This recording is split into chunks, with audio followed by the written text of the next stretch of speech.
I'll take the 20 million, I said quietly, forcing the words past the tight knot in my throat.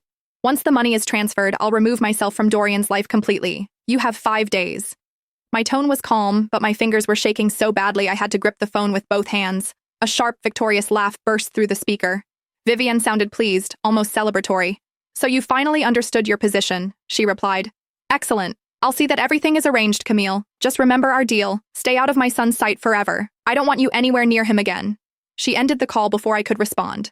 For a long moment, I didn't move. The sudden silence felt deafening, as if the world had been sucked out of the room. My phone slipped from my grasp and landed softly on the sofa. My eyes stung, but nothing fell. No tears, only the dull, hollow weight of giving up. If this had happened months ago, if I were still the woman I used to be, I would have fought back. I would have screamed, demanded answers, clung to Dorian with everything I had. But something in me had changed. I was too tired now, too broken to keep battling a world I never belonged to.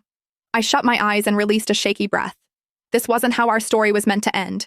5 years earlier, I had found Dorian lying unconscious beside the road, his clothes soaked with blood, his memories erased by the crash that nearly killed him. At that time, I barely had anything myself, just a run-down apartment with cracked walls, a thin mattress I bought secondhand, and enough money to scrape through each week. Still, I brought him home. I cared for him day after day. I cooked simple meals from whatever I could afford. I cleaned his wounds, stayed awake beside his bed at night, whispering reassurances into the darkness.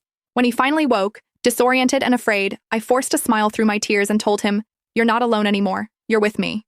He couldn't remember his family, his past, or even his own name. But somehow, he remembered me. In that tiny apartment, in that fragile little bubble we created, we fell in love.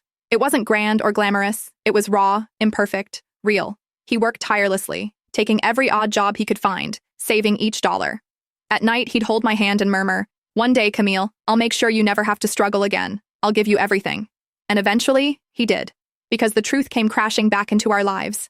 Dorian wasn't a nobody. He was the heir to one of the most powerful corporate dynasties in the city, born into unimaginable wealth. When his memories returned, he took me with him into that glittering world of privilege and influence. I thought it was the beginning of our happily ever after. He stood up to Vivian, his cold, commanding mother who treated me like dirt under her heels. He slid a diamond ring onto my finger and vowed, "I choose you.